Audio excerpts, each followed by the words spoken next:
from the lacrosse community, honestly, like getting the Yeah. voice out, being able to dive in, speak to players. I think that we're starting to get a little bit of that within this sport specifically, but seeing how it's transcended basketball, seeing how it's even working in small other pockets in different sports like that. I think that what you're doing, even starting this podcast to kind of grow the game, get people to like informed within the game. I think this is perfect and a perfect foundation to the next 5 to 10 years with the growth that we're looking at within lacrosse. So like, um, I guess like for you, like what's it been like witnessing the evolution of the sport in terms of like it's no longer just a predominantly like white dominated sport. Like I mean it's still majority white in terms of those who play, but like there are Native Americans, Asian Americans, Hispanic Americans, Black Americans playing. Like what's it like seeing that kind of evolution take shape? Honestly, to see the game of lacrosse become more diverse, it's honestly added. Just you can see the different reference points that are being added to the game. My own experience, I've kind of, I don't want to date myself too much or could be considered as to much of the young kids, but I've been around lacrosse for quite a while. Starting around like my first year, my first season was like in fifth grade, and I'm now 26. So you got to think that this is when we had high school legal heads and college legal heads. Now everything's kind of universal, right? So this is kind of dinosaur age to a lot of these young guys growing up, and to see the evolution and just the technology and things of that nature, but also the diversity within the sport. When I first started, there was kind of the lax bro stereotype where you had to have long, flowy hair. It was very much the flow society and things of that nature. But you've seen the fact that it's grown, it's entered different pockets of the world, not necessarily being a hotbed within the Northeast region, but you're seeing spots like here in Miami blow up. You're seeing spots in Georgia blow up as well. And then even on the West Coast, when you think about California, Colorado, and that area, you start to see a lot of that lacrosse starting to build. And what I think it's added to the game is a sense of creativity. It's transcended the game from a sense of just like that, like I mentioned, the reference points. So you're seeing a combination of different skill sets being added to the game. You think of like even the dodging aspect of the game. You're seeing guys that oftentimes are taking a split dodge and adding their own. I like to call it hot sauce to it, where you're adding like you're adding references from like Allen Iverson, or you're adding references from like wide receivers and things of that nature and their footwork. So I think that the game is progressing in a great way right now. It's hitting different pockets all over the world, which is essentially going to help better the long run, which is the PLL, NCAA, and honestly having more reference points in terms of diverse people playing the game, having more Asian Americans, Black Americans, Latino Americans playing the game. It gives more reference points for the next generation coming up to be like, hey, I want to be like so and so when I play lacrosse. It gives somebody at least a gateway into the game. You know what was one of the funnest things at Championship Series? Now, again, the men balled out as always, but man, the women getting a center stage was one of the coolest things I had ever got into personally witnessed. Because now, mind you, Sydney Black is a rookie in the WLL, but she still Yeah. had little girls that were just so excited to see her. And the crowd, the fact that they had to do crowd control for the amount of people that were trying to get at Charlotte North is Yeah. crazy, because like it's one of those things where like until it happens to like your sport of choice, like you'll never understand it. Like I finally like really understood the Caitlin Clark phenomenon witnessing the Charlotte North effect. And again, both of those athletes are all the women athletes are deserving of it. Like seeing how excited little girls and little boys were just to be in proximity to people they had just seen play a game is it's crazy. And I'm willing to bet a lot whenever any of those kids, if they grow up to join the leagues and, they're doing the little ESPN backstory and they ask any of these kids like something they remember, whatever, one of those kids or most of those kids are going to bring up that moment. I'm willing to bet. 100%. And I think and one thing with the PLL specifically is doing that I think is great is kind of showcasing the women as much as they are and build as much as they're building the men's side of the sport as well. I think that you traditionally see a lot within other sports like basketball, soccer. It takes a little bit time in order for the marketing to reach the women's side. And there's kind of been a little bit of discrepancies there. But I think that the way that Lacrosse and the PLL have taken the approach to say, hey, we're going to provide you guys with not only just a men's league that is brand new, 3-4 years young, as well as we're going to put in a brand new women's program as well that's going to provide the best athletes, showcase some of the best talent within the sport, and then market that together. And I think that in itself is also going to bring a lot of the crowds to these games, because not only are you inspiring, like you said, just the young athletes in the boys sector, but now you're definitely reaching the girls element and building up that, which is another portion of the game. Like that's a little bit of backstory. Give us sort of a backstory kind of on like where you started with lacrosse. Like, how did you find this? Well, this is honestly, I kind of really love telling this story because it's a little bit comical. So I'm originally from Sleepy Hollow, New York, a small town in Westchester. It's known for the Headless Horseman. So if you guys ever seen like the Johnny Depp movie or anything like that, it's based. That's what the story is based on, my town. So growing up there, I originally was the Headless Horseman real? So I'm gonna jack that it is real. No one's listen. Unfortunately I have not been able to see the Headless Horseman, but we do it like for our homecoming games for football. He does come out, pulls the horse up in the middle, drops, and it's a whole big kind of thing, and as well as during the Halloween season too. So I'm going to give a little shout out to Sleepy Hollow. If you guys are ever in the area during the Halloween season, it's a place to be. But in terms of kind of my introduction to the sport, I was a football athlete. I also played soccer, basketball. Was kind of I was involved within all sports, to be quite frank. And it wasn't until my dad's friend actually came up to me and introduced me to the sport. He was like, listen, you have a great, you're very athletic. You have a niche, like great hand-eye coordination. You need to try this sport. And at first I was a little hesitant, to be quite frank. Like, I was like, I don't really know. I've never seen this. It kind of reminds me of field hockey, or I don't know. It's just something that was out of my element. But that was the first interaction. And then my dad being a Jamaican immigrant, even when he first received the stick, he thought it was for jellyfishing. So like the actual, because when you really look at it, it looks like something we're at, like out of an episode of SpongeBob or something like that. So hey, wait, SpongeBob might low-key be the nastiest lacrosse player in Bikini Bottom. That's what I'm saying. Get him a lacrosse stick. I'm telling you, it's all in the wrist motion, right? Wrist motion, right? So that was kind of introducing me into around fourth grade. I took about a year to really think about it.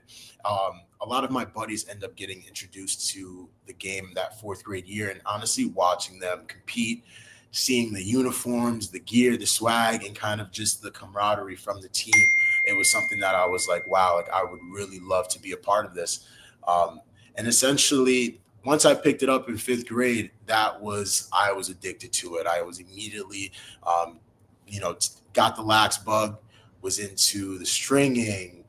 And I think it was everything about lacrosse, not only just the on the field. So obviously to be able to score goals, show your physical capabilities, but to customize your sticks, to have that ability, dive, string, have it be almost an extension of your body, string up your sticks, things of that nature. So I really fell in love with the actual on the field portion of the game, but the creativity that goes along with the game as well. I think it was able to fulfill the creative reference point that I was looking for within sports, but also it had this autonomy when you're really on the field, where if you get the ball, you are essentially the most dangerous or the most important person and can make decisions. Unlike when you're in football, where I grew up, I was playing offensive line or D line. Everything is dictated by the sideline or what the coach was saying. So it offered a sense of freedom.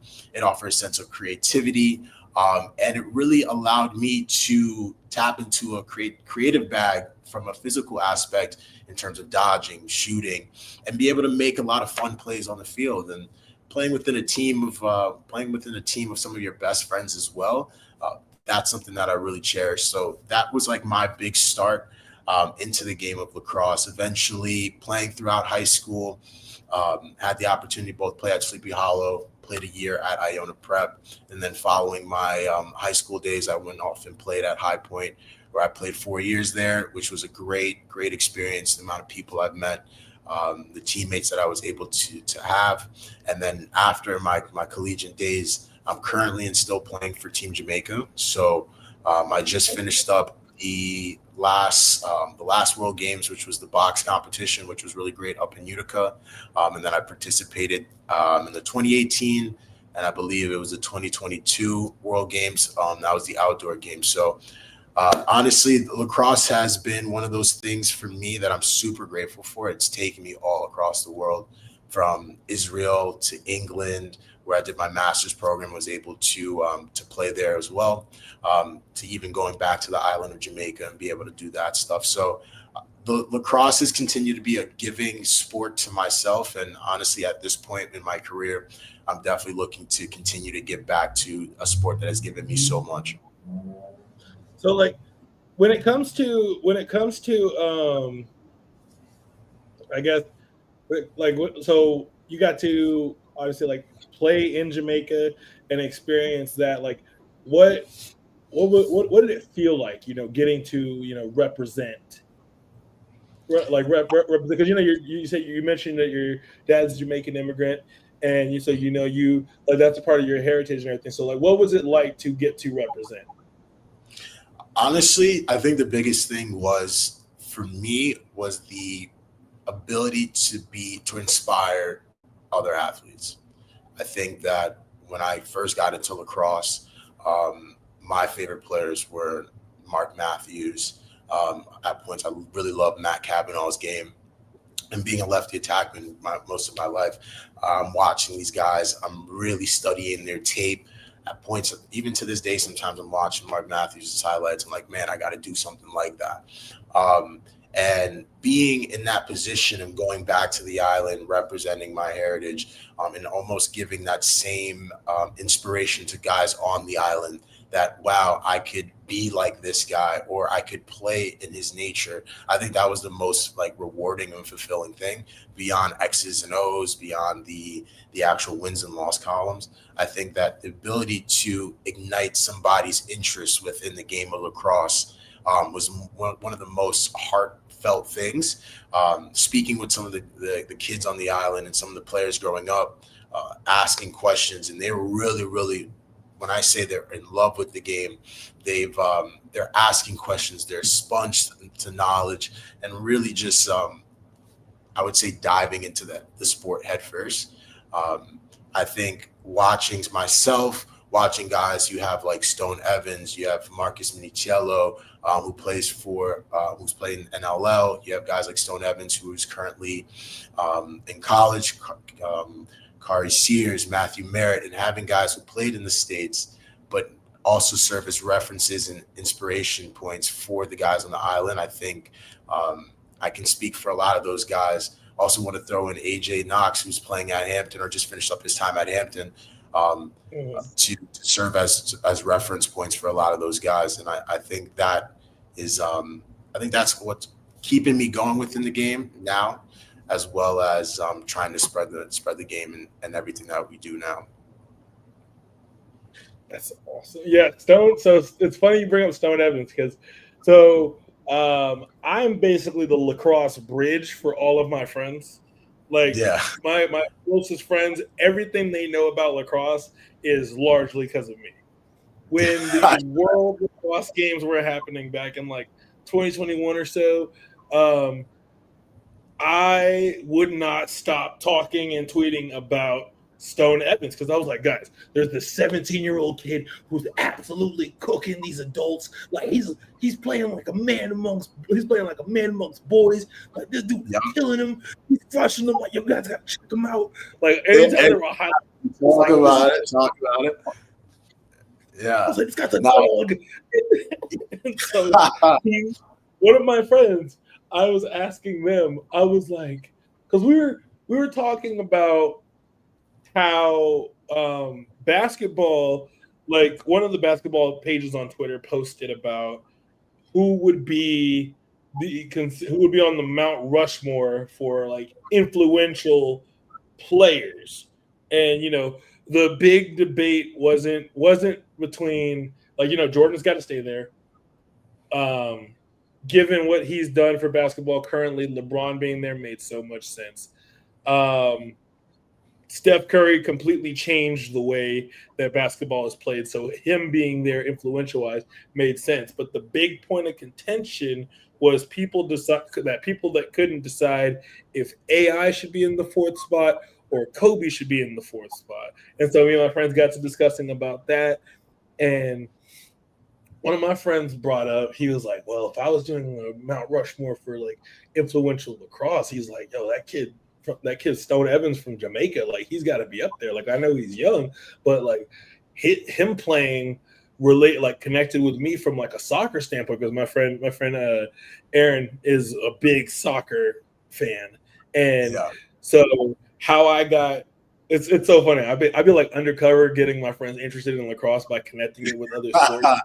I love that. Like one of my friends is a big basketball guy, so I and he's into football, so I showed him. He got into it when I explained to him lacrosse is basketball with one extra person. If you understand a basketball offense, you understand how a lacrosse offense works. And he was like, one of my other friends, he likes the physicality. Like he loves when the just creams some dude and just hits him. And then one of my other friends, he likes the soccer aspects of the spacing and everything in the movement. And so, Stone Evans is one that he likes. One of my friends, he really likes Ryder Garnsey, and he's a Redwoods fan actually because of him watching Ryder. And then my other friend, he likes the attackmen or the midfielders that are like the big dudes that are not afraid to get their points out the mud and are not afraid to use their size. So whenever certain thing, but he also likes the creativity. So whenever one thing happens for any of my friends, I just show it I tag them on Twitter. I'm like, yo, check this out. Exactly. And I'm not to your point, because I'm on the coaching side now, that's essentially what I do from a coaching aspect. So I love two-sport athletes. I think that's something that we're kind of losing a little bit in this day and age, but I think those are the guys that are going to continue to see thrive and shine at the next level. But I always use those different reference points to kind of teach the game as well and connect with different players. So you mentioned an AI, you mentioned an AI, a guy who's very shifty off the ball, on ball, and things of that nature. And you look at their footwork, it's the same thing. Like I talked about a little bit before, same thing as a split dodge. You look at a guy like Devontae Adams coming off the line, this huge wide receiver with power, but his first steps are going down north and south. And that's something we teach directly within the game of lacrosse.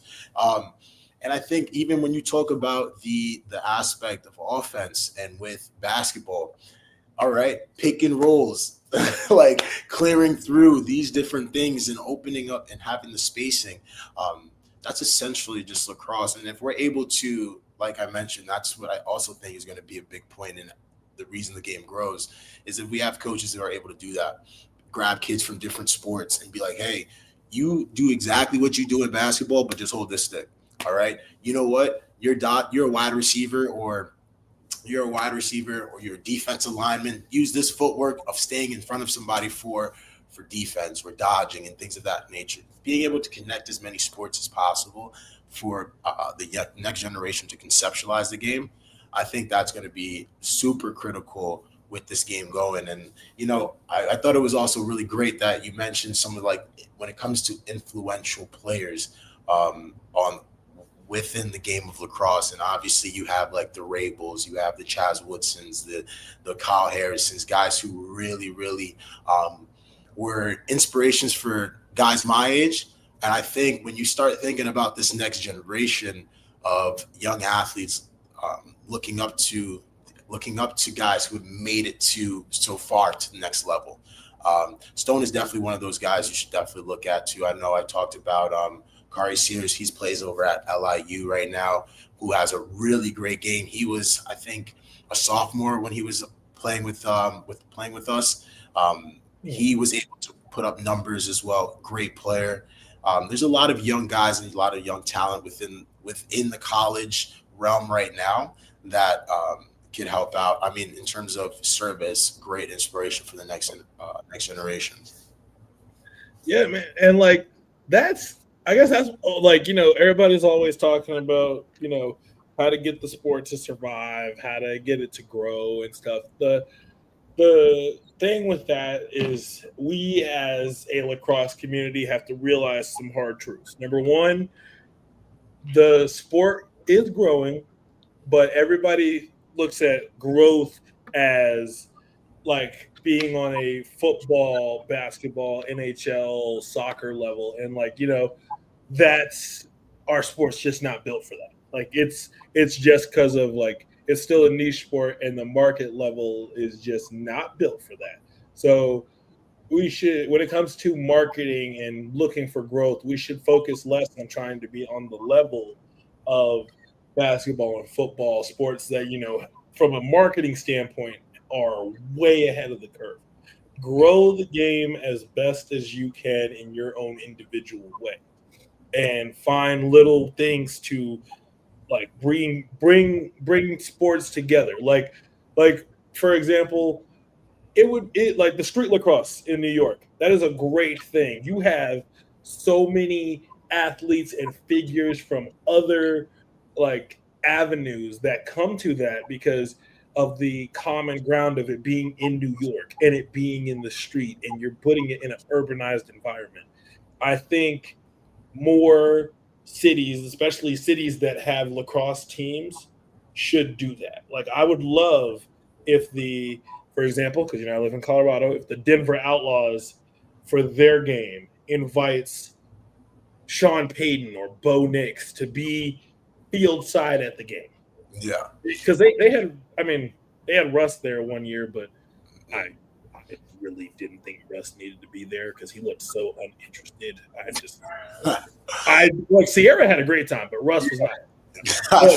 But I would love if they were like, and for one, it's a win-win. It's free PR for whatever team or player is coming. It gets more eyes on the product. Like, yeah, invite a Bo Nix, or if you're the Philly Water Dogs, reach out to the Eagles, see if you can get Jalen Hurts or Saquon to come to the game. Like just different things. It's all about like recognizing like, oh, hey, we have this going on, and like whatever they do with the women's lacrosse league, get as much impactful women figures as you can to come to that. Like that's really as simple as that is. Like literally be like I mean, you know what they say, you miss 100% of the shots you don't take. The best thing you could do is be like, the likelihood of us getting her to show up because she's playing basketball year round is probably tough, but let me see what the window is. Can we get a Caitlin Clark? Can we get a Haley Van Lith? Can we get an Angel Reese? Can we get a Diana Taurasi? Can we get an Asia Wilson to show up to this event? Like, it's, I don't know. I feel like that's where it's at. No, 100%, and I agree. I think that with lacrosse, it's a little bit tricky. In order for lacrosse to reach the heights of baseball, of football, basketball, traditionally these sports have been going on for decades. right? And receiving a lot of time to build up and stuff like that. We are very much in the infancy of lacrosse. And I think that and I think that's what makes this a unique but also a fun venture to explore. Because Mhm. with lacrosse, in order for the sport to grow, you must give back to the foundational roots. And that's ensuring, okay, what does that look like? How are we getting kids involved in the sport? How are kids getting introduced to the sport? And I feel when we think about marketing football, basketball, baseball, are marketing towards fans to come actually view the sport, watch the sport. From a lacrosse standpoint, we're actually trying to get kids involved in the sport so that the more kids we have involved from a foundational standpoint is essentially going to make our player pools for college, for the PLL, NLL more competitive, right? So the more that we can offer a foundational growth to the game is essentially going to be a streamlined process in order to make our professional leagues, our collegiate leagues more, I guess, more competitive. And not necessarily that they're not competitive at this moment, but more competitive to a point that we're seeing highlights on Sports Center top 10 plays more often. Like this past year within the PLL, the PLL, NLL, and college lacrosse, we're seeing a lot more plays on that top 10. We're seeing a lot more plays being viewed on ESPN, which is great because now that's something that we are almost directly influencing the mass markets now. And I think to another point, when you mention a lot of the street lacrosse, a lot of those grassroots programs are amazing for the game because it's taking the traditional idea of lacrosse and it's adding different reference points. So when we think of street lacrosse, sometimes the limitations with lacrosse, you think of equipment, you think of, just this stick alone, you're thinking the head, another $100-something. You got the shaft itself, that's another $150. Gloves and all those things. It's the startup cost is nearly like $600, right? To $1,000. That's just to get the game, just to get you prepared for the game. When you think of an aspect like a street lacrosse or 3v3, like fiddlesticks, any type of side games like that, you're still teaching the basics of the game without enduring the cost of the game, which is oftentimes the biggest road or the biggest hurdle for people as an entry point for lacrosse. So I think like we're doing a great job with the PLL addressing that in different aspects. It is going to be a growing. It's going to take some time. As I mentioned, we are very much in the infancy. This league is 3 to 4 years old, and we have already made the shift to getting national broadcasting. There's and I say we like I'm a part of the PLL, not affiliated.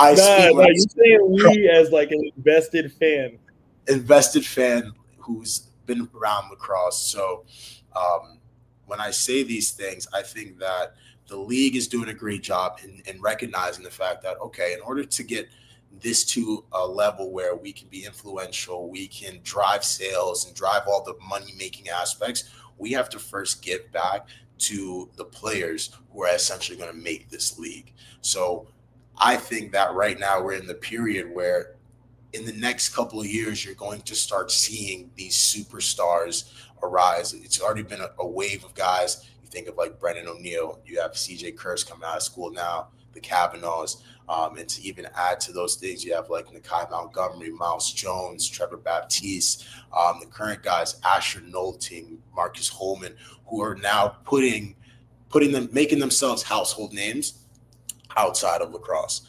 And I think when it comes to that, the emphasis on the superstar, similar to what we talked about Jordan, we talked about AI. Think about it, when AI entered the league, baggy shorts, cornrows, tattoos, that was non-existent. But now you look at the game now, everybody seems to embody that swag, that influence, right? You think of, and it's kind of similar now where we're starting to get this influence from different players, how different players wear their equipment, what people do. You look at Paul Rabel's weapon of choice videos. People are tuning into that because they're like, what is this person doing? I want to be like this person. And that effect is like the Like Mike effect, really. And sooner or later, we're going to get a Like Paul Rabel movie or a like Kyle movie. Brought up you brought up AI. So okay, like disregarding like disregarding sport. If you had to make a Mount Rushmore of just four influential athletes, who would you pick? The sport doesn't matter. Oh, that's a really good one. So this might vary. This is me personally, some influence. I think that for the new generation of athlete, when it comes to hmm, when it comes to like the idea of swag and adding that sense, you think of guys like an AI. I would say even the point guard in that same realm that are going now is like what's the point guard from OKC? OKC, I think it's Okay, like see, Shay, yeah, Shea. Shay Shea, Gillis. like he's adding different reference points. So fashion and sports, he's combining those things, right? So I think you find guys similar to that aspect that have that AI effect that are providing a sense of the culture in sport. You get something like that. I think another big athlete that this might get a little bit of hate, but um, I think that Johnny Manziel, in terms of the attitude in which athletes are, not necessarily the attitude, but the play style, the creativity that you see within his game, you're starting to see flow within different games. And I say that I because like that. think of like he's a smaller individual at playing quarterback. You're thinking you're going to get this huge quarterback XYZ, but what he was able to do on the field and the college perspective, I would say is even similar to something like the Kavanaughs, where they're playing freely backyard lacrosse, but they're putting it in this social setting. Um, when it comes to, I got to put Paul Rabel in there, being the fact that he's a player now turned sports exec in terms of, okay, not only did I dominate this game of lacrosse, won at every single level, but now I'm going to create a league that's going to compete. And to see what he did as a businessman to take over the old league, right? Which that's a pretty ballsy move in itself, right? To not only make a whole league while there's an existing league, but then be like, yo, I need that and then collect that. You know what I mean? So Let me get these players real quick. the players too, you know what I mean? So I think his ability to do that is super influential. The fact that he's also doing it from he's pretty young doing this. So you look at guys who grew up watching him from an athlete perspective are now entering this point of their lives where they're transitioning from athlete to businessman, right? Or to, entering corporate America. So I would say from from athlete to corporate standpoint, you definitely got to add a Paul Rabel in there. Some other big ones. Wow, that's a really really good question. I wish I had some more athletes off the top of my head to really think of. But I would say, who else I really think I really love Cam Newton. For some reason, I think the changing of how he changed the position of quarterback, you're starting to see a lot more dual threat quarterbacks as well. He was essentially like a LeBron built type of player playing quarterback. And then you really think about that, that's like a Miles Jones for lacrosse. Like he's an offensive That is true. you know what I mean? He's an offensive weapon. That's a pretty hard thing to kind of handle. We, especially as black athletes in this world, when we're typically labeled as athletes or we're thrown on the defensive side of the ball, so because we are naturally gifted in that regard. But to see somebody like a Miles Jones or a Cam Newton use their athletic ability to an offensive standpoint, right? I think that's super influential.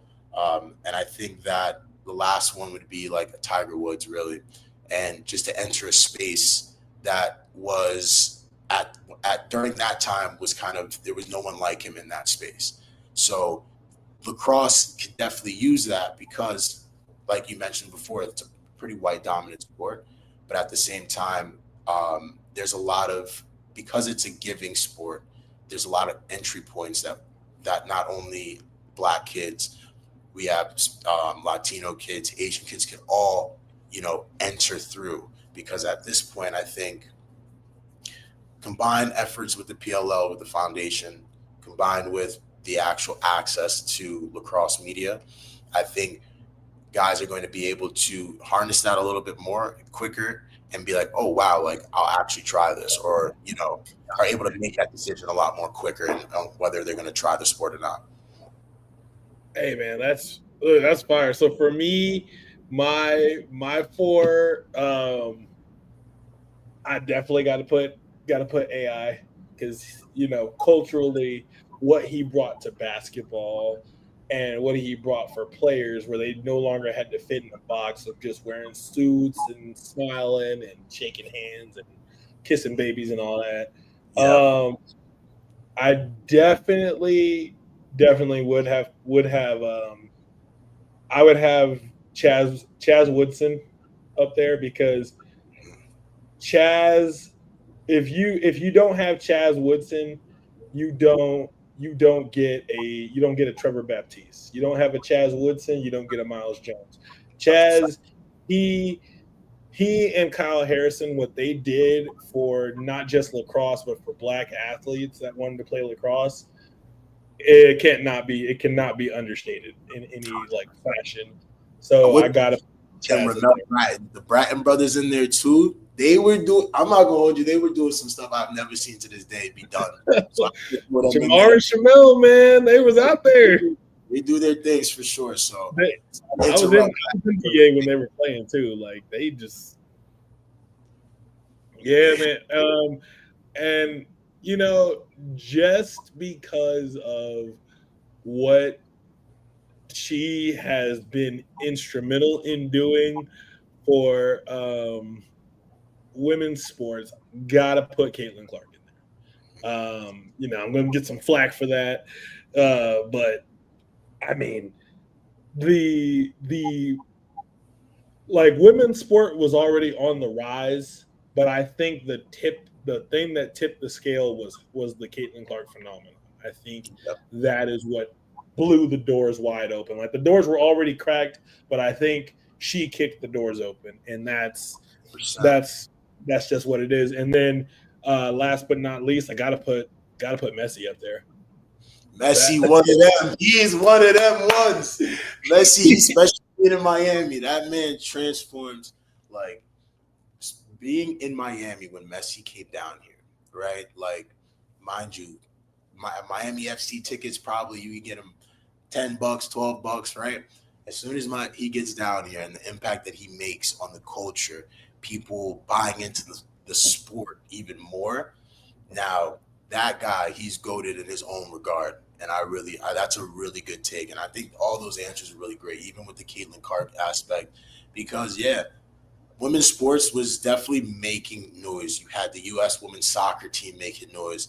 You know, a competitive women's NCAA tournament, and then you have the competition between Angel Reese, Caitlin Clark, all these girls going toe to toe, where it's bringing this competitive aspect that a lot of fans were either critical of, criticizing women's sports of lacking, of not having. But then when you get these athletes and you put the attention, the microphone, and allow them to voice who they are, right? I think that's huge as well, giving the athletes a voice. You see how many people are able to connect with them, want to root with them, and even if they want to root against them, the attention that brings, especially in the Caitlin Clark situation.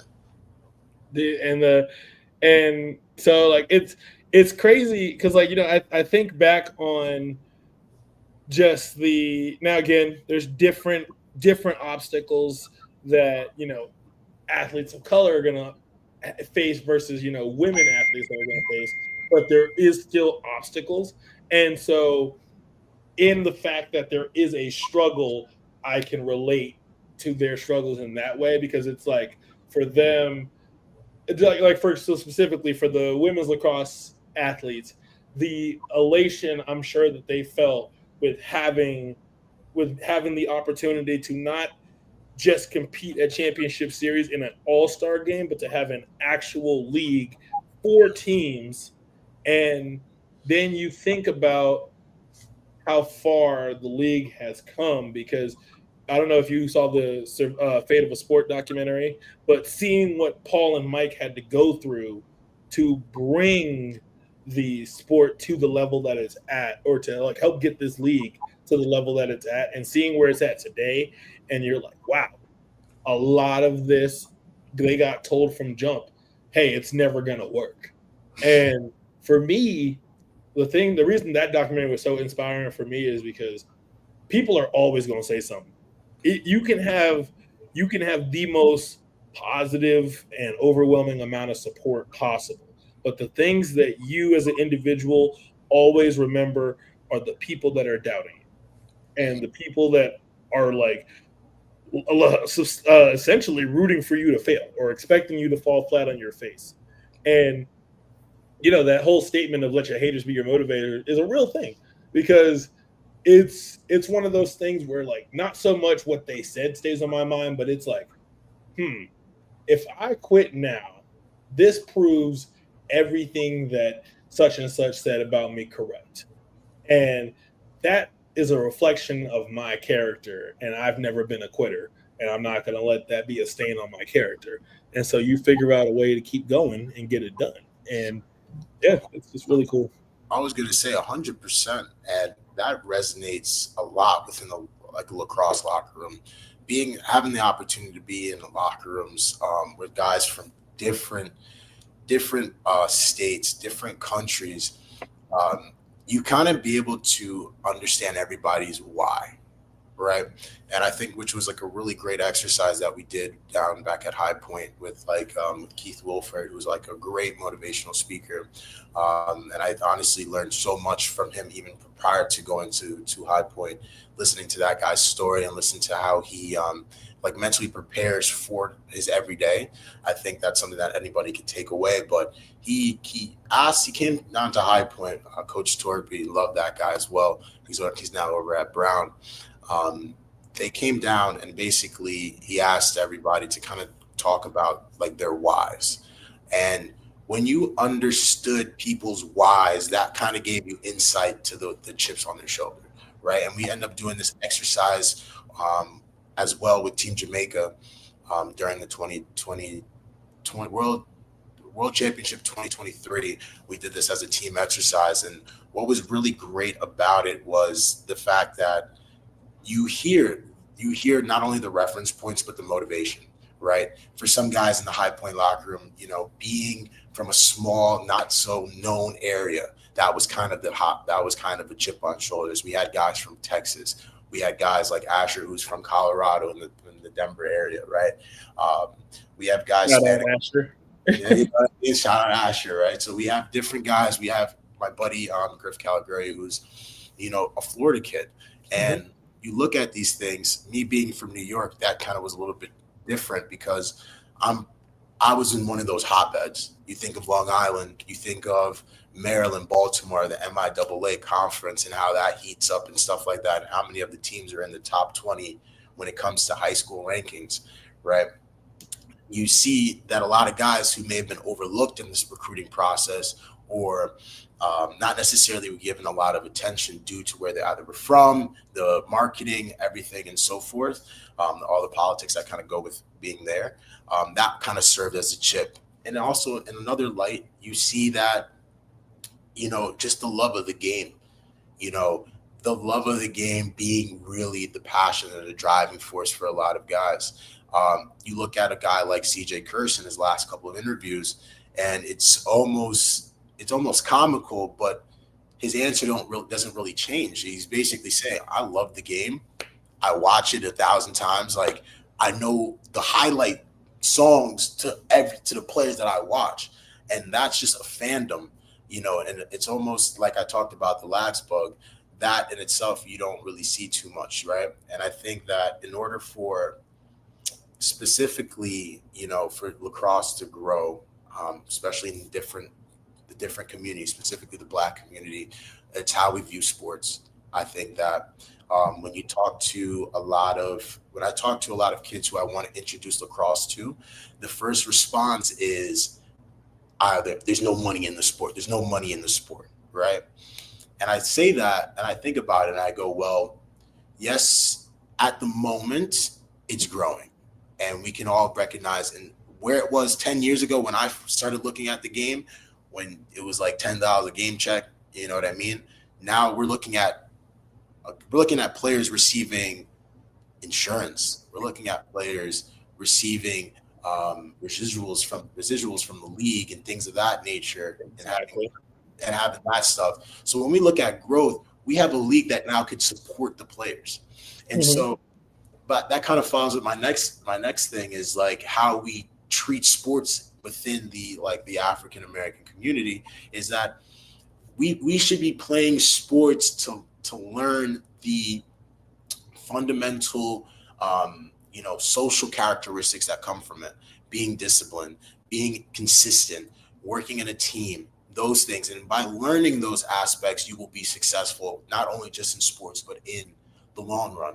I think that we sometimes, that as Black athletes, we look at sports as a savior or end all be all. Like, I got to play this to get myself or my situation better, right? Or like, if I'm not playing this specific lacrosse, football, or whatever I'm doing, then I need to go be a professional at this. When the thought process should be, I'm going to play this to the best of my ability, my best of my capabilities, right? Take everything that I can learn from the game that I can then apply to real life. If we continue to do stuff like that, plus with the additive knowledge and information that we can get from the coaches on terms of like recruiting, in terms of, if you actually want to take it to the next level, getting guys there. But I think that kind of promoting the sport, talking about it, I think it's going to be from a sense of, hey, this sport, especially with my opinion with NIL and all those things, is going to be the thing that is going to allow for not only athletes to get paid, it's going to help athletes get to the next level. But it's also going to be one of those things that Black and brown kids have something to look up to, you know what I mean, without necessarily seeing a dollar figure. So, touching back on the last point you said, why, what would you say to the question of why should more kids play the sport? Honestly, the reason why I think more kids should play the sport, because it offers a combination of all the sports out there. If you look at baseball, they use aspects of lacrosse when they're bunting the ball. You look at basketball, we talked about the offensive side of the ball and how the movement is there. The concepts of soccer, moving up and down the field, switching fields to then draw a man and things of that nature. You look at the contact from hockey, football, and that kind of combines it all within the game of lacrosse. So I think that if you're looking for a home, if you're an athlete who plays multiple sports, this is a great sport to complement the other sports that you're playing. If you're a football star and not necessarily doing anything in the spring, great sport to pick up. Wrestling, if you're doing that, basketball in the winter, this is a great sport to complement because it works on all the fundamental, it works on a bunch of complementing exercises, muscle movements, things of that nature to keep you in shape for your main sport. Now, in terms of guys who would love to make this their main sport, I think that it offers a sense of creativity, the freeness, a lot of the things that drew me to the game, the ability to customize. I know that swag, drip, whatever they call it now, all right, is huge. I think that this offers that ability, from cleats to gloves to elbows, helmets. You can find your niche within this sport, whatever it is. If you just want to play a sport because you want to look good, lacrosse is the one. If you want to find a sport that, you're able to have contact, but not too much as far as football, this is your sport. Where you're more of a finesse player, XYZ, this is your sport. And another thing about lacrosse is that there's no specific body type to play this game, right? Me, I'm 6 foot. Not gonna say I had hoop dreams, but me getting to the league right now as a 6 foot player with no jump shot, I'm probably not gonna be inclined enough. They'll put you on the C League. Yeah, they're gonna put me on the C League, right? And exactly. But now you look at guys who changed the game. You think of like a Joey Sankey. He's not the biggest guy, but he's a bucket getter. You see what I mean? So you don't have to be 6'5" to play and be amazing and play lacrosse.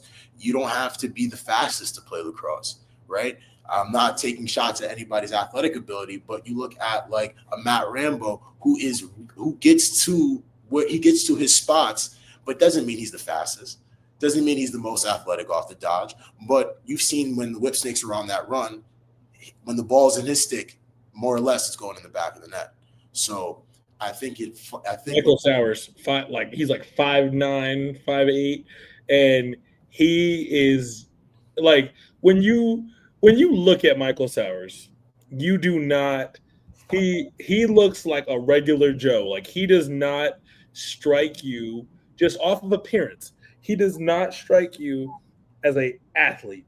But when you see him on the field moving, dude is athletic. It's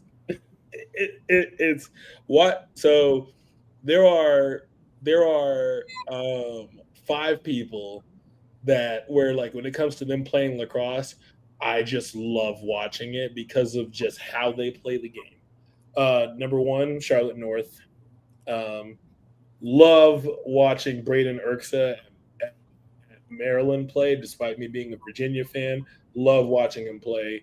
Love Joey Spallina. I just love his creativity and his innovation. Number 4, Sydney Black. I love her Kyrie Irving, Steph Curry type of ISO. Like when she moves up out to the wing to dodge, I know she's going to the hoop and can't nobody stop her. Sydney is one of a kind. I am excited to watch her for as long as she wants to play. And number 5, Miles Jones, because Miles Jones is one of those get it out the mud type. Like he is not afraid to play bully ball with you. But also, if you don't respect his athletic ability, the dude is fast. He's big and fast. Like when you think of athlete, if I had to compare Miles Jones to anyone, he is the Giannis of lacrosse because he is just this big athlete that can hurt you either way, and it's dope. And honorable mention, Cross Ferreira, because he's not very big, but he's not afraid to get it up out the mud, and like he will take the hits as he goes and scores, and it's dope. Okay, so culturally, what is it about lacrosse that you feel makes it different than other sports? I think the origin. I think that it being based within Native American culture, being once a religion first, I think that's kind of what makes it a little bit different. I think that when people are introduced to the game and given the history of the game, it's played with a little bit more of not necessarily. I think it's played with a little bit more importance because you kind of feel like you have to serve a higher purpose when you are playing the game. There's a certain respect that you have for the game. I think that when you look at lacrosse as a community, it is yet growing, but it is still very a niche sport, and therefore, if you know one person within the community, you probably know 5 to 10.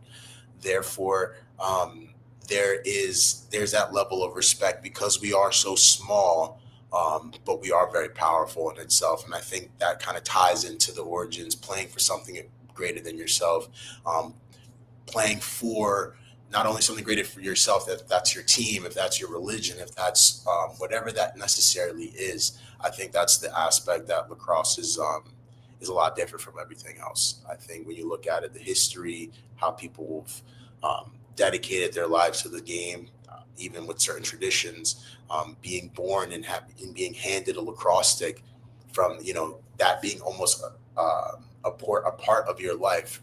I think that's really, really what makes lacrosse unique. And I think that when kids are learning about it, it's one of those things that make it super interesting.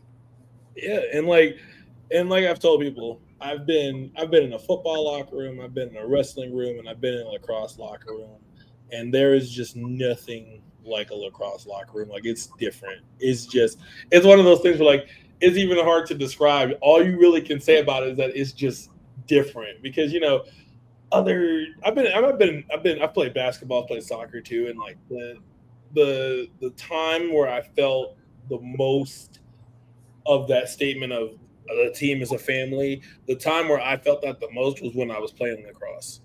and even when I've been coaching lacrosse, like it really truly feels like it is this extended family. And I think I think that's I think that's a crucial key to getting more kids to playing the sport, especially especially kids, kids that look like us, Yeah. is showing, because like, it's one of those things where it's easier for you to feel interest or acceptance or like belonging somewhere where you feel acceptance, and showing, kids that are on the fence or have never been exposed to this sport, like, hey, even if you are new, this sport, this team, these people, these coaches will accept you. Like that's like there's like that's got to be a part of whoever's pitching it.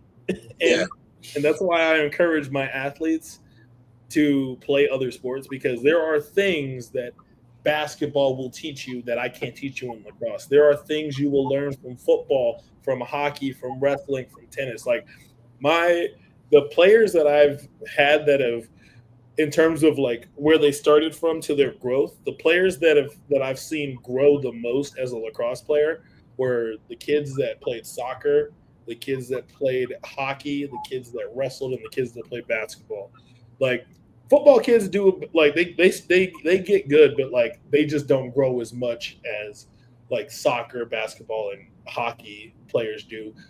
Wrestlers make the best goalies and face-off athletes because you got to be low, and Yeah. they already are low in they sport. And so, and basketball and soccer kids make the best middies because they're already going up and down the field the whole time in their sport.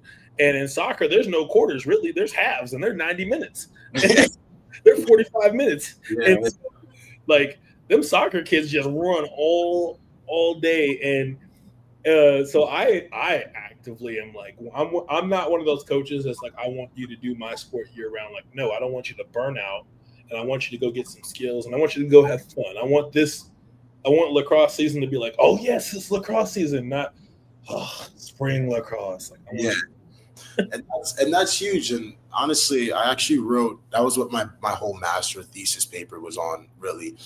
So when I went over to Durham and did my master's, my thesis was essentially on unveiling the potential within youth athletes, and what are some of things to kind of consider when trying to ensure that we are providing an environment so that athletes have longevity within their sports. And some of the main things with that I saw associated with that was injury prevention. How ready are we getting these athletes? The burnout aspect that you mentioned, using those same muscles consistently throughout, all 4 seasons. You look at baseball, Tommy John injuries with the pitchers.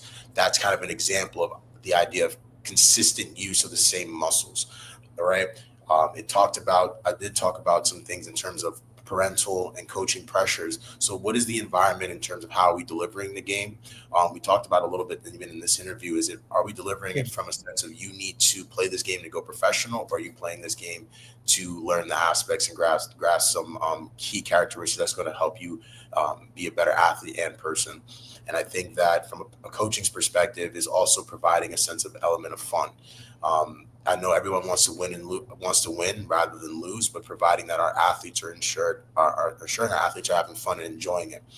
The last point that was kind of made was kind of the acceptance, and the acceptance from both an external and internal viewpoint.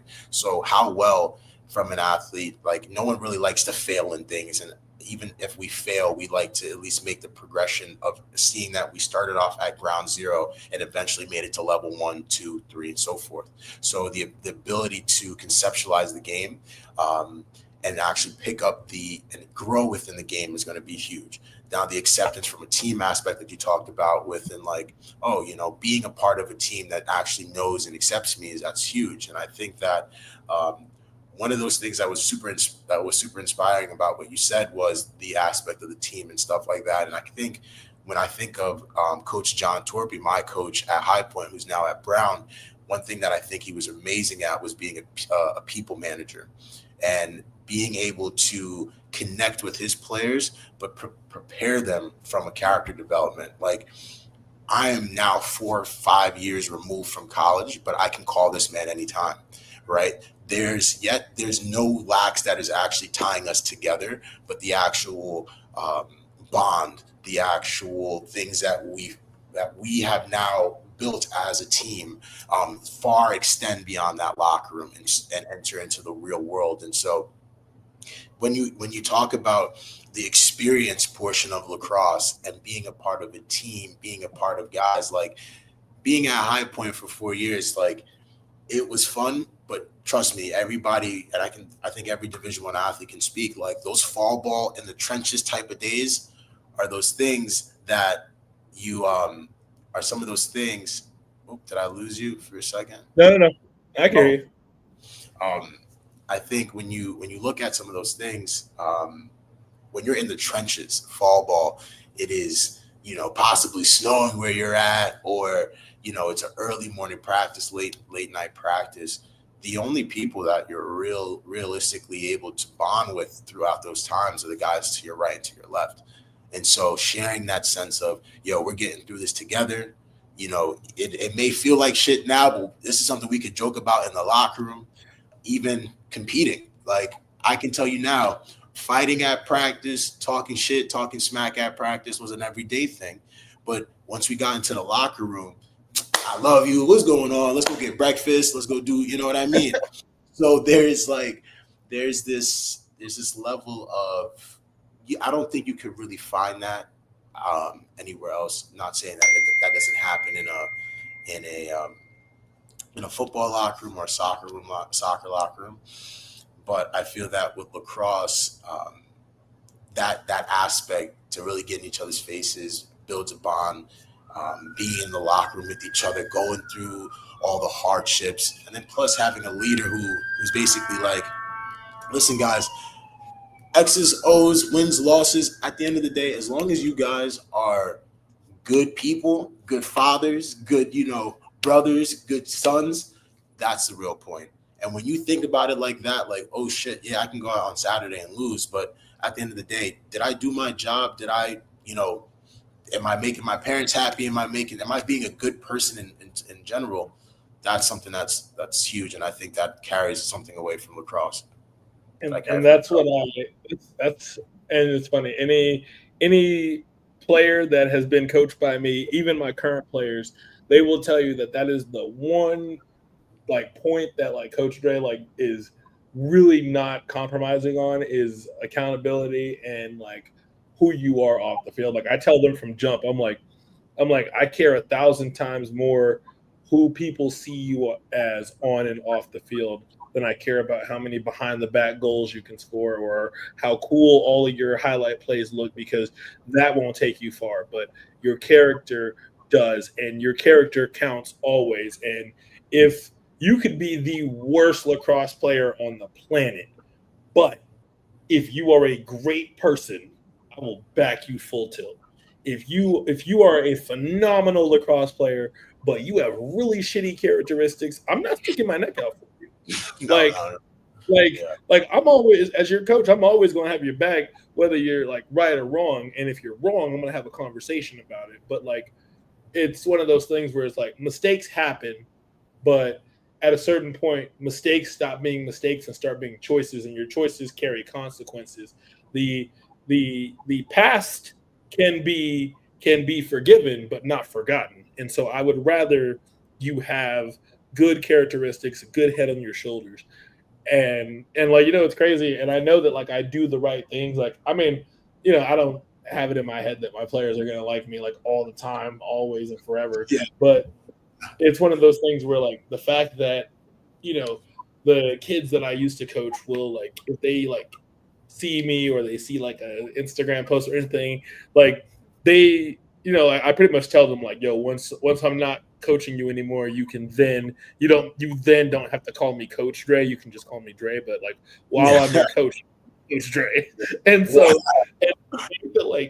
even years after I'm not coaching them anymore, they still refer to me as Coach or Coach Dre. And I'm just I'm that just is a testament to he's not my coach anymore, but like he still meant a lot for me in that moment. So like, he still coached me. And like I find myself still doing it. I still call my coaches coach, like when I talk to him, because it's just it's a respect thing. And like I said, if you haven't been in the culture, you won't get it. 100%. And yeah, even to this day, I call him coach, all those things. And even being a coach now, like I think that's rewarding too. Like you mentioned, some of the life lessons, and I think I hear it from some of the parents as well, like the accountability, number one, like teaching, especially in the middle school, high school age group right now, that is one of like these big traits where it's like accountability, discipline, and honestly consistency. And so when you start to hear feedback from parents like, my son is taking, he's actually being accountable for his actions, or he's picking up after himself and doing certain things, and not letting things fall wayside and being prepared, that's honestly a W in my book every single time. Because listen, growing up, I couldn't tell you how many times my parents told me I had to clean my room and do all that stuff. Right? So, for me to, I know it took me a second, or it took me a while, or it took me a second or for someone else outside of my household to, say, hey, these are the importance of doing the small things. I think that serving as that person for this next generation of athletes is super inspiring, and giving them somebody that they could look up to, regardless of color or anything of that nature, but solely based on kind of moral characteristics. So besides coaching and mentoring the youth, and like that, so like that's one of your ways of giving back to the sport. Would you say there's any specific lacrosse or even life related goals and milestones that you want to reach? 100%. In layman terms, I would love to be the Rich Paul of lacrosse. And essentially what that looks like is, being an advocate for players. I know that as things start to grow, and as, we continuously talk about, the growth of lacrosse, and how big and how it's expanding, I think that continually being an advocate for young athletes who are in college, athletes who are going to pro, and help them leverage and market their brand, which is themselves. I think that's something that I'm very interested in. When I say we, I actually started a company called Legacy Connection. Got the shirt we're repping today. I like it. Appreciate it. We're like I mentioned, we work with Kari, work with Stone, and some other athletes, especially in the high school realm, in terms of being kind of an advocate for them, being a resource for them in terms of what to do when you don't know what to do, right? A lot of these times these are uncharted territories. Freshman year, what happens when, you either suffer an injury? What happens when your number is then you get some time, or you're called, right? And I think having that sense of advice, having someone who could stand in your corner, kind of be able to give you the right answers, is always a great and positive thing to do. In addition to that, as a college athlete, I remember one of the biggest things was money. What are we going to do? But now with the NIL being a huge thing, I'm leveraging my network, my connections, being able to work within the corporate world, to see if there's anything we could do from an NIL standpoint, help branding, help connect players with deals, from a business standpoint, right? And that small thing, not necessarily small, but those things are going to help, I think are going to help continue to grow the game. Like I mentioned before, spotlighting the players. Imagine seeing like a Nakai Montgomery on like a Mox commercial, something like that. The eyes that it would bring. Yeah, you know what I mean? You're bringing different eyes to the sport. So right now with Legacy Connection, our biggest thing is we are currently working with athletes, helping expand their brand, working to help with NIL deals. The next thing is in terms of we do merchandise. So I have this shirt currently. We have a few hats that we have put up as well. We're working on a few other designs. So we have a merch line coming out associated with everything as well. But the whole goal and the mission behind this brand and Legacy Connection itself is to be an advocate for the player and allow players to manifest their legacy. All right, and what are we doing, and how are we doing that? Is through the connections in which we build. So lacrosse being, like I mentioned in the podcast a little bit earlier, though, that we are all connected between 1 to 2, 3 people, right? And so if I don't have the knowledge, I can pick up the phone and call and talk to somebody who is, and be able to relay that message to the next generation, and serve as that middleman for a lot of these young athletes, and be able to broadcast, put them on stage where they're increasing their recruiting capability, right? You think of it now that once you learn how to play the sport, once you're fully, conceptualizing the game and you're good at it, and you're like, wow, I can go to the next level. That's a whole nother job in itself. Making a highlight tape, sending out emails to coaches. So we assist with all of that within the athletic journey, including helping with workouts, because that's something that's huge. What are you doing to prepare yourself for the next level? What is a Division 1? What is a Division 2? What is a Division 3 workout or practice feel like? And so when I'm working with different players and working with different athletes, it's being able to create that bridge between where they're at now and where they see themselves in the next few years. And if that's finding a mentor within my network that's either at a school where they want to be or is in a place where they want to be, connecting those athletes to ensure that we're giving out the best perspectives, we're giving out true perspectives as well of these programs, so that athletes can find their home, so that they can thrive and be the best player that they could be. I like that. So for like, this is our lacrosse 411, which is basically our like lacrosse like kind of quick answer, so to speak. Yeah. What would you say is your favorite lacrosse school, and why?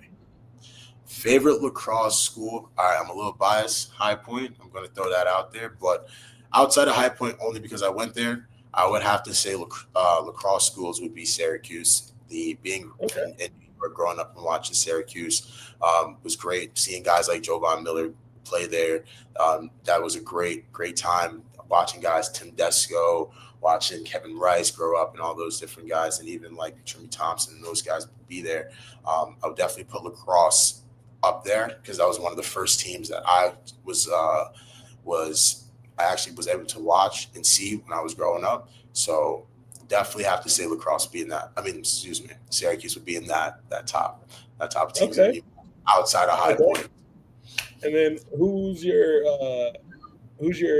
so this one's a two-parter. Who's your favorite lacrosse player currently, and who's your favorite lacrosse player all time, and why? All Men right. or women? Favorite lacrosse player of all time, have to go back to Mark Matthews. What I remember watching his game and like imitating every single thing, from the toe drag. Still that's one of my moves in the bag. So hopefully none of the defenders are watching this. We can cut that out, right? But the toe drag from Mark Matthews, that's huge. And then I would say that my favorite player to watch currently, I would have to say between Jeff T and Romar Dennis. I think the way that T could, essentially the way he makes everything look like he's not even trying, that is like the nonchalant within his game is super tough. It's so frustrating, because like, why are you this good? Like, why are you just this nasty at the sport? And I think the next would go to Romar, just the ability to create space. Like, you watch some of his dodging at Loyola, and he's creating 2 to 3 yards off a single split. That's something unheard of. So I would have to give those two players definitely my current favorites right now to watch. Okay. And then last but not least, what's your favorite aspect about lacrosse as a sport, and why? Oh, wow. So I would say the ability to score. There's no feeling like it. Seeing the ball leave your stick, hit the back of the net, there is like, it's like scoring a touchdown times a million. It is this energy that it almost turns you into static shock, the amount of like electricity just running through your body at that point. Like, it is an electric feeling. I would say the next thing is the stick. Like, I was a huge lax rat, customizing sticks even to this day, doing different string jobs, making sure that, the pocket looks good and everything is super from an aesthetic standpoint is on point. I think that that's huge. Those are the two main things. Like, honestly, when I stepped on the field and scored my first goal, I was like, this is a feeling that I want forever. And then once I kind of felt that, once I knew that it required having a great stick, I was like, this is my baby. No one touch it. Like, it got to have the pocket perfect. It's got to sit like this. It's got to everywhere with you. Goes everywhere. So the importance of having lacrosse stick be an extension of who you are. I think scoring the goal is another big thing. And I honestly would say the other aspect that I really enjoy as well from lacrosse is watching my teammates have success as well. I think that is so like fulfilling, because especially my days at High Point, you see what it takes to actually put the ball in the back of the net, right? Like, how hard it is once you get to that level. And so when you see guys who are putting in 30, 40, 50 hours of additional extra work, we have guys like Dalton Solver, who's from High Point now on the he's on the Mammoth with NLL. You go into the locker room and you see his name, 50,000 hours outside. And then when you see him in the game and he scores a goal, you're like, wow, there's a certain, obviously it's a team point, but you are so excited for that person to reach a goal. And I think that's another thing about team, like the team aspect and the collaboration is it creates this competitiveness, but it's also selfless, because you want them to win as much as you want to win. So I think those are my favorite. I may not look like it, but I'm 30. But I've been coaching since I was 18. I coached like the youth level for 4 years, and then I've been coaching high school for 8. And it's one of those things where, like, when you can't play anymore and it wasn't your choice, like for me, like I have epilepsy, so I had to stop playing. And so my way of giving back is coaching. And the thing as a coach that makes me like really hyped, obviously when one of my players scores, but there is nothing better than that player that you have, because every coach has one, who either just for some reason they can't get the right shot, they can't get the right angle, or the goalie keeps saving the shots. But when they get that first goal, the joy is like I remember this season, one of my players, he scored his first goal, and I swear my soul left my body briefly because I was just so excited.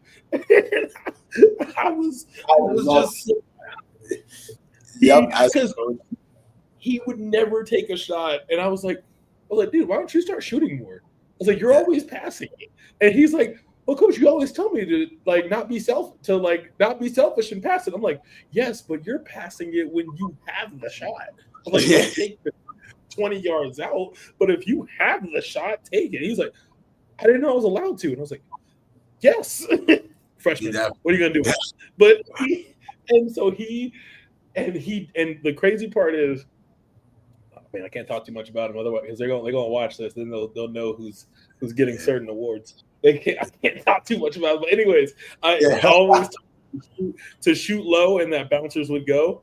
And it was remarkable because you would see from the beginning of looking so for coaches, I mean, you get this. There is nothing greater than, you see where a kid starts from day one.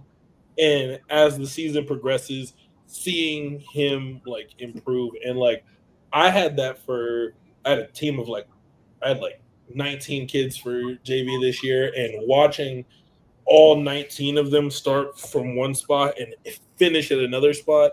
The craziest part is we like it was so I said like I'm a big believer in breaking generational curses for lacrosse. And so what that means for me is I'm like, I know the problems that coaches have with players when they get to varsity.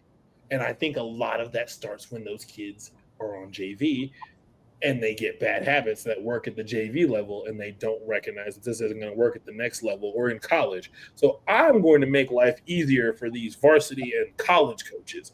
And I'm going to take out these bad habits now. Like we do a drill one time through with strong hand, and then everybody has to do that drill with their non-dominant hand. And then we do the same thing with ground balls and everything. Like it's a whole thing. Because I'm like, no, I'm not going to make their life harder. And it's a twofold. Because in the end, you're going to be fine. You're going to be good. Like so, as a team, we put up 109 goals, Jeez, and we had 57 assists. And my three highest scoring players all had 20 or more goals, but they're all freshmen. That's it. That's where that growth, the young, like the experience level, that is exactly what we like need within the game of lacrosse. And even to my experience with, we actually played today, and to your point, where I see a lot of these kids working on the shot, working on a move. And for instance, we had a kid today who, the whole tournament, where we're telling him, hey, let's push for max, and he's seeing it. But then to finally in the last game of the of the whole entire tournament, take that extra step to glory, wrap it around and finish. And you can kind of see when the lessons kind of sink in a little bit, right? And that aha moment kind of kicks in their head. Like, now I understand why you guys were constantly telling me to do something or certain things.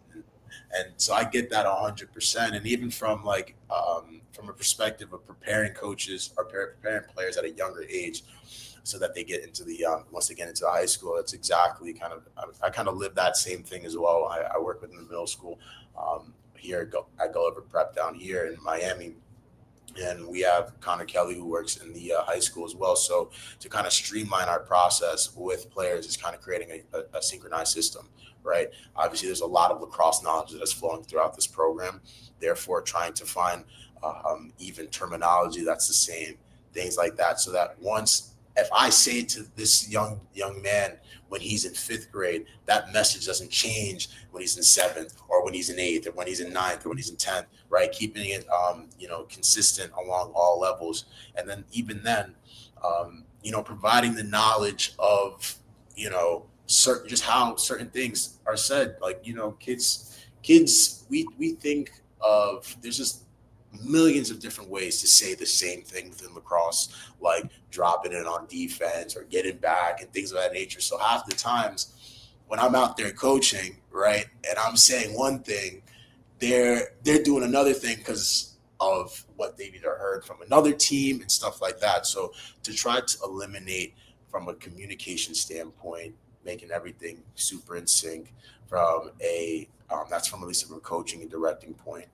And then from just kind of having a team culture that emphasizes the same things that we talked about, I think that's going to be huge in terms of creating that idea where it's like, okay, we can get guys going to goal. We can get guys doing things that they want to do, as long as the team culture is there and the work ethic and all those other things there, the freedom and stuff that can allow you to do whatever on the field as well.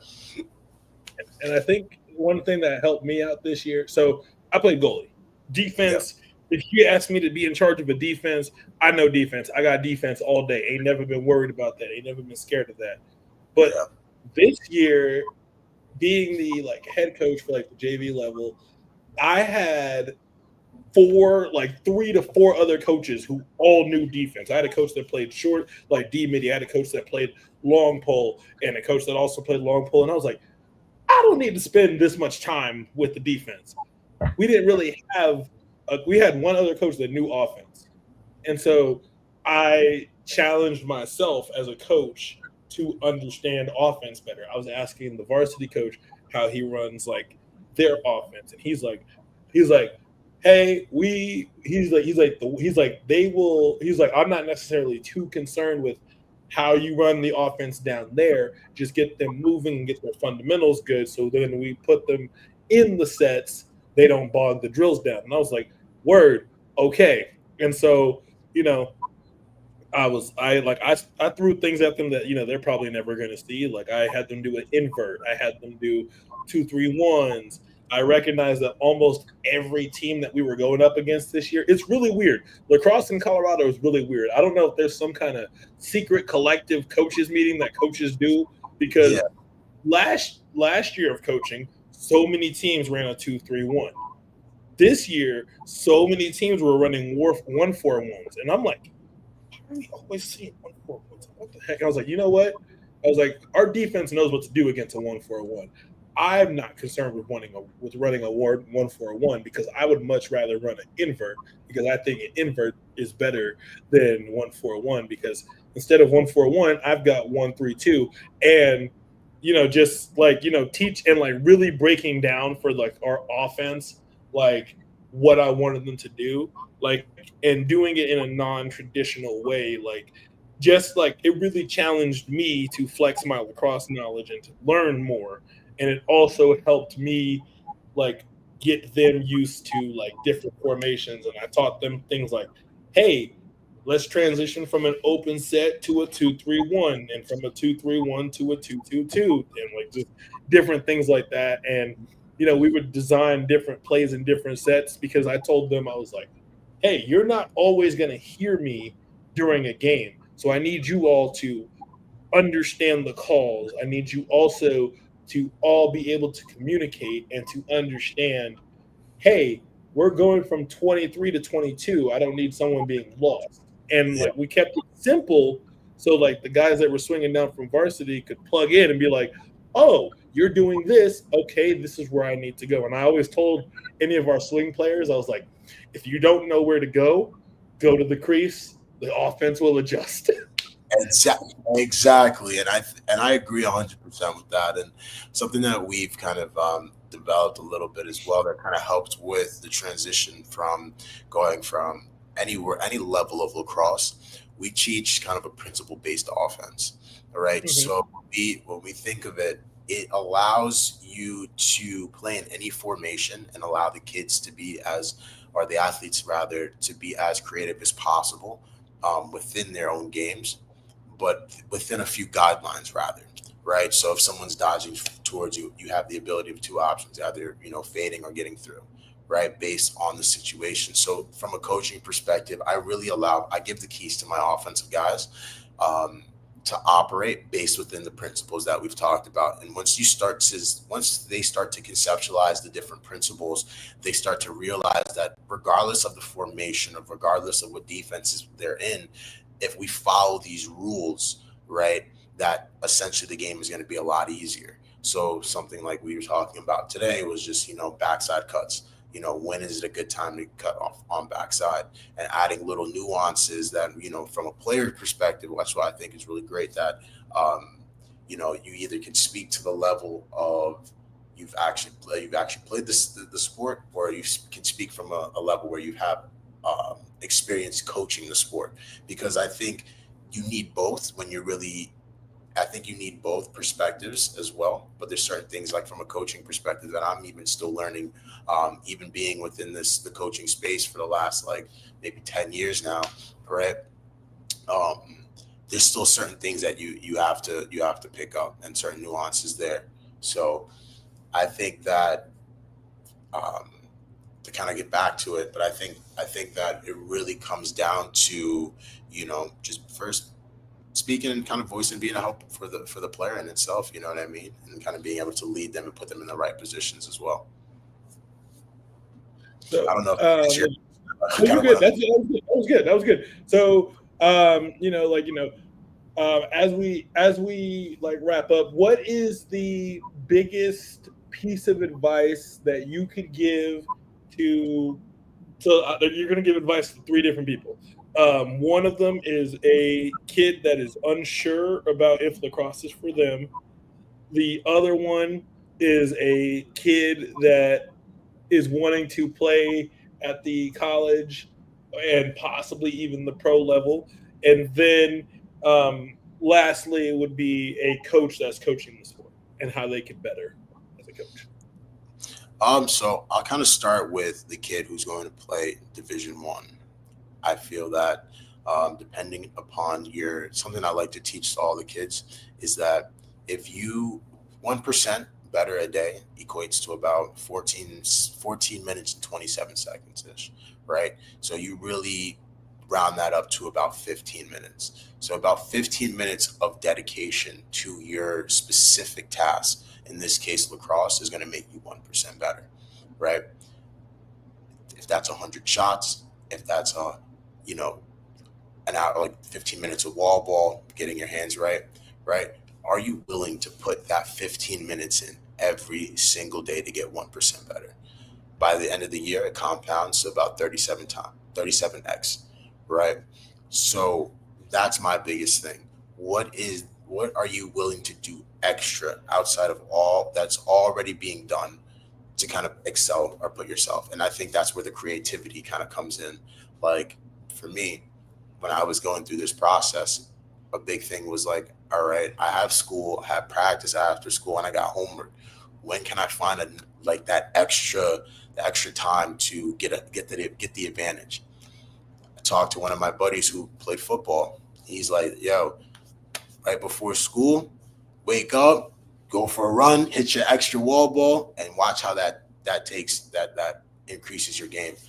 As soon as I got into that, it's like almost everything became clockwork. When it comes to the coach's perspective, I think it when it comes to being a coach, really just being a lax rat. And I think that what comes with that is kind of really submerging yourself within the game. Yes, you have to really understand the X's, you have to understand the O's, you have to understand like the defense and all that stuff, but also be a people manager. That's one thing I spoke about my coach being a people manager, be able to relate with kids, also be able to relate with their parents and their feelings. I mean, their feelings and their families. I think that the ability to recruit good people, good families is a talent in itself. That when you are able to do that, you can make a lacrosse player good at the sport through just the coaching and stuff like that you put in. You can't, it's very hard to teach effort and character, especially to a kid who's 18 years old. You know what I mean? Who's lived his life already in a sense, right? Who's kind of understands some certain aspects, right? So that's would be my best advice to a coach moving forward. And when it comes to kids who want to try the sport, I'm going to be honest with them. It is one of those things that if you don't get it immediately, it's going to take a second. The way that you can bypass that awkward phase of picking up a stick and not knowing how to hold it is really just to do it at full speed. There's nothing to lose. I think that my best advice is try it for a year, right? When I say try it, that's not just try it, go to practice, put your stick down and go home and never see it again. Try it, watch it, become a fan of the sport. Do that for 1 year at least. Watch how your development continues to grow. Watch your excitement. You'll see the excitement for the game start to grow. And then once you start getting the extras, the experience portion of lacrosse, that's like the gear and that stuff, the camaraderie from the teams, you'll start to fall in love with it. I think that watching it, taking other players' kind of sauce, as they say, and adding it to your own, that's going to be super big. So I would definitely advise coaches, be the best player managers, be the best, when it comes to concepts, X's and O's that you can be, study the game, but also study the new generation and the kids that you're going to be coaching. For instance, like this year, I coached my middle school team, and the popularity around certain either songs or social things that are going on in their lives, I'm trying to implement and put within our game, how we teach the game. We talk about Fortnite on how we aim and pass the ball, right? Just so that the concepts are relevant, and they can reach the kids in a different manner. So continue to not just be so stuck in your ways, because the game is constantly changing as a coach, to help bring knowledge to the new generation by matching them with whatever they're doing in terms of socially. I think for new players, just trying it out, and for guys trying to go to the one or go anywhere to the league in that sense, put the work in. It's not as easy as it sounds, but the answer is as easy as it looks.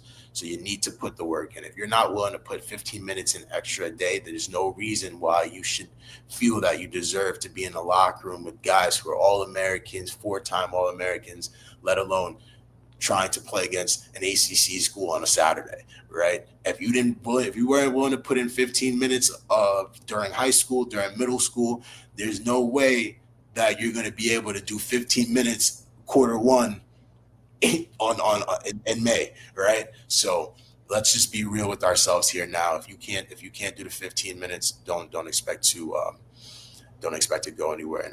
And honestly, it exceeds that 15 minutes the more and more hungry that you get for the next level. I like that. So you did speak about Legacy Connection. Tell the people about what social media platform they can find you on, as well as a little bit more about what Legacy Connection is about. Perfect. So you can follow Legacy Connection. We have our website, legacyconnectionsports.com. That kind of gives you a little bit more insight on what we're doing in terms of my training philosophies, and how we're helping building athletes from that ground point. You can also check us out on Instagram, _legacyconnection. Essentially, with our story, we're building athletes from both a physical standpoint, helping them get ready in game shape for both high school, middle school, high school, and collegiate ball. We're also helping them and aiding them bringing awareness to their brands. That's help leveraging NIL and recruiting as well. So being as information and kind of leading them through this process. So we're essentially an advisory service group for young athletes looking to expand their games in recruiting, branding, and essentially we're helping leverage with NIL. We do sponsor athletes as well. So if you're an athlete or a young athlete now looking to help leverage NIL, please reach out to me via our Instagram platform, or you can email us at legacyconnectionllc at outlook.com for any questions and stuff like that. That all that information is on our website at legacyconnectionsports.com. And we would love to help all athletes. We give like a free first consultation just to kind of see where you're at. And then if you're interested, we can start building up a program tailored to you that's going to help you find your nuances within the game that's going to give you those advantages that are going to take you to your goal. Awesome. Hey, thank you so much for doing this podcast with me. This is awesome. I know I normally do a podcast in May during Memorial Day weekend. Won't be able to this year because I will be at Memorial Day weekend in person watching lacrosse. Super excited. Shout out to Vet Ticks for coming through for your boy. They are a great service for any of my veterans out there. Shout out to them. But this is going to be our podcast in May. We will see if we can get Sloan and Jermaine for a bit of a recap of any of the games. I'm going to try to find like some shortened versions for them. They can kind of talk about it. But this has been super awesome. Ocho, thank you so much for being here. Thank you so much for the work that you do for these kids. We definitely will be trying to have you back for the opening weekend for the PLL if we get a chance to do that. Definitely. But thank you so much, man. Thank you. Thank you, everybody. Thank you so much for the platform. What you're doing is amazing. Keep it up, boss. And let me know whatever I can do to help out. Listen, this is a family, and I really appreciate it. If you play lacrosse, we're brothers by nature, like that. So thank you, boss. Love that. Thank you. All right. Okay, perfect.